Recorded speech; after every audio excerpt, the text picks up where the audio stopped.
Greetings. In this lecture, I hope to show you a little bit more about how arrays work and how to program using arrays.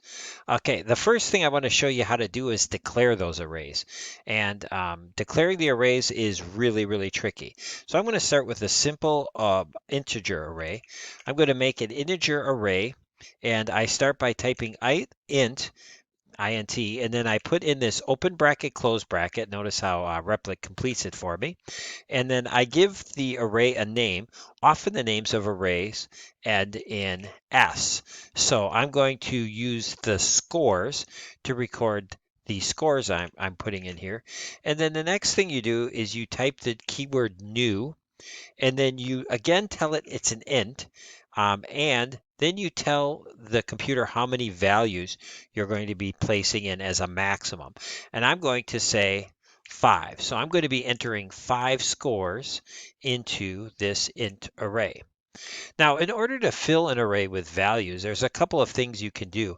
You can initialize it by doing the int. This is the initialization way where you could start it up with scores, and I could put in a 2, 3, 4, 2, 1, for example, and now that array is loaded by default. Oops. And it's not going to like me having 2 scores. So I'll do that. But the another way to initialize the value is to just tell it what index you're at.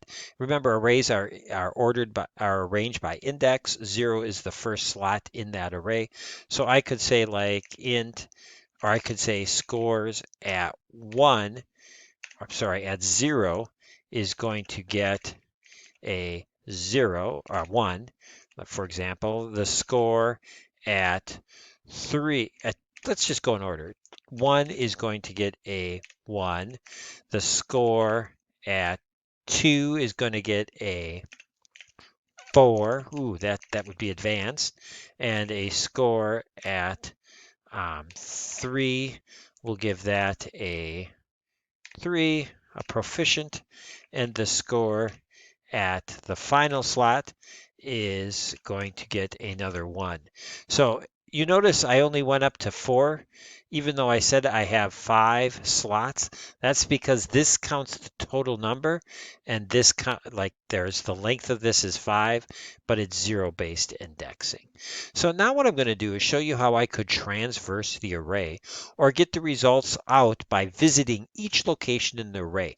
That's called a transversal, and that is an extremely common operation. So I'm going to go and make my classic for loop. I get 0, which index, wow. And then this is tricky. Check this out. I'm going to use, scores. Oh, some of you have probably been laughing at me through this whole thing. Every time I mess it up, you probably were like, messing that up. And then I++. So now I have this for loop set up to go through all the scores.length. Now what's really interesting about this is when we did strings, we did that because it was a method, a dot operator. Here, it's not. Arrays are actually primitive, and so it's different than a method call. So we're just going to do that dot operator, if that makes any sense at all. What's kind of cool is it should give you an error when you do that. So then you know to go back, right? Yeah, what a great way to code. Tinker till it works. But anyway, so now I'm going to visit each of these elements, and I'm going to do a system.out. And at each element, I'm going to say location,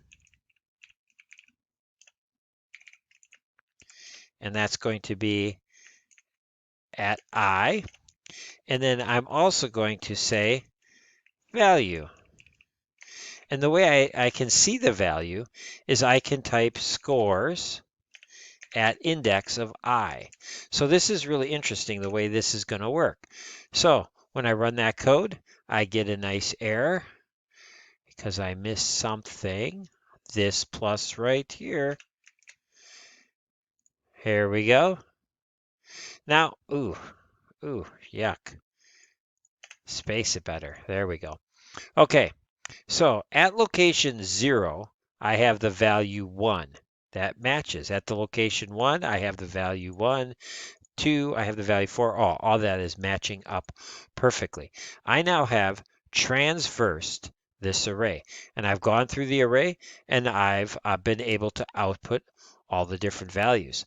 I could also add up all these values, which would be really cool. But to make it even cooler, I'm going to do it in a method. So I'm going to pass the array into a method, and then I'm going to use that method to solve a problem.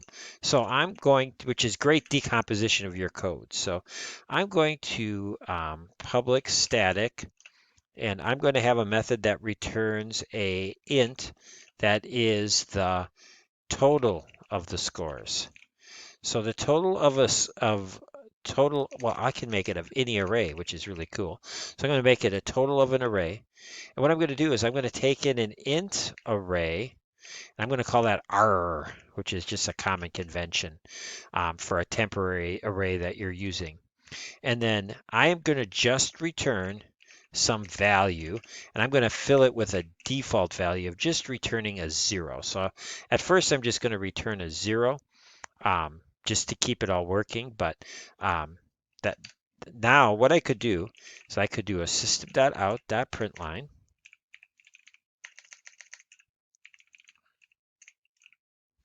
And I could see the value, I could system.out.println, and I could see the total.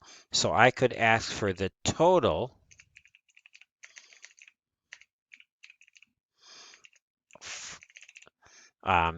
call the total array method on my array scores.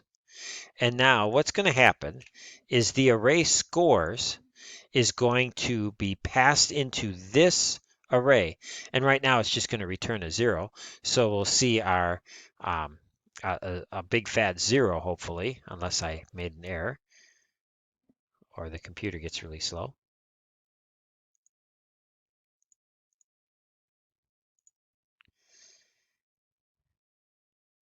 There we go. That took a while. Sorry about that.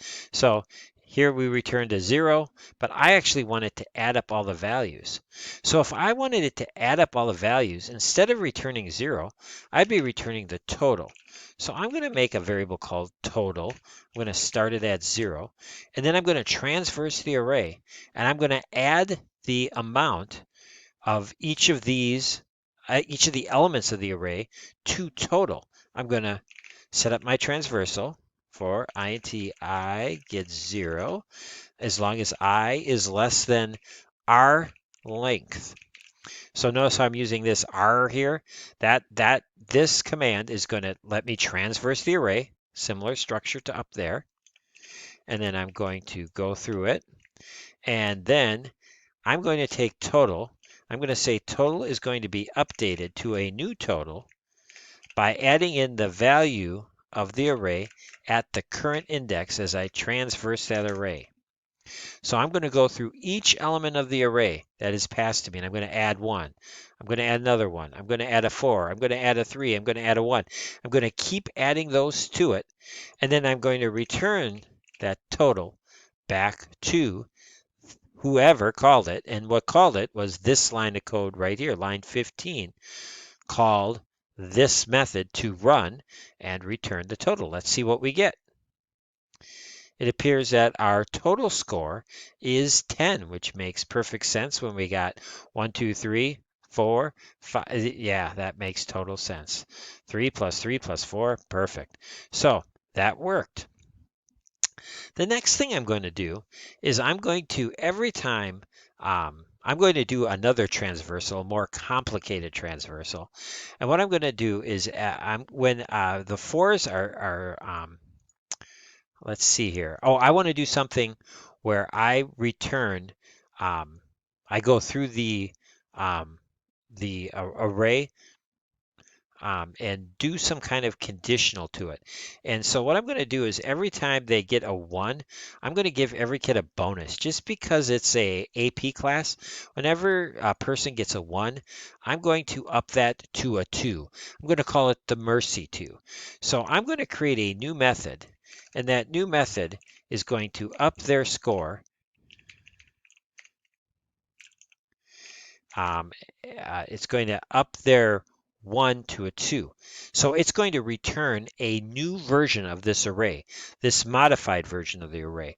So it is going to return an int array.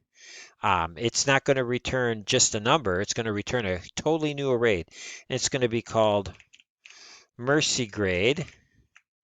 And it's going to take in an array like scores, for example, and it's then going to show mercy every time it encounters a 1. It's going to up it to a 2.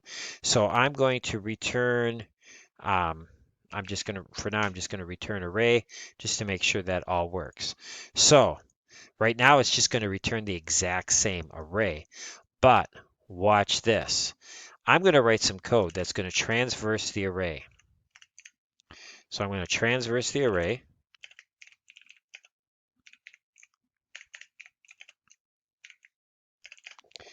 Less than array length. I forgot my G. I forgot my N. And then, sorry, this is a little bit of BS. Now it's beautiful. I'm going to add an if statement. And I'm going to say if the array at the index, the array at my current position is equal to 1. If it has the value of 1, then what I'm going to do is I'm going to take that value at I'm going to take that value at the index and I'm going to set it to 2. So now instead of being 1, it's going to be 2, and it's going to change that array. Then it's going to send back that array, but that array is going to be modified, and it's going to go through each element of the array. And if it's fine, it's going to leave it alone. If it's a 1, it's going to up that. So let's just see if there's any bugs in that. Nope. And now let's see the new array after we what would happen to it after we ran that code. So we're going to run this code, and we're we gotta call it. So I'm going to go. I'm going to make a new int. Int array better scores is going to equal a new int at 5. Better scores. And I'm going to set better scores is going to equal my method called mercy grade, and it's going to take in as its parameter the array. It's going to take in scores, and then it's going to then have better scores. So this is going to be updated, and just to make sure it worked, I'm going to output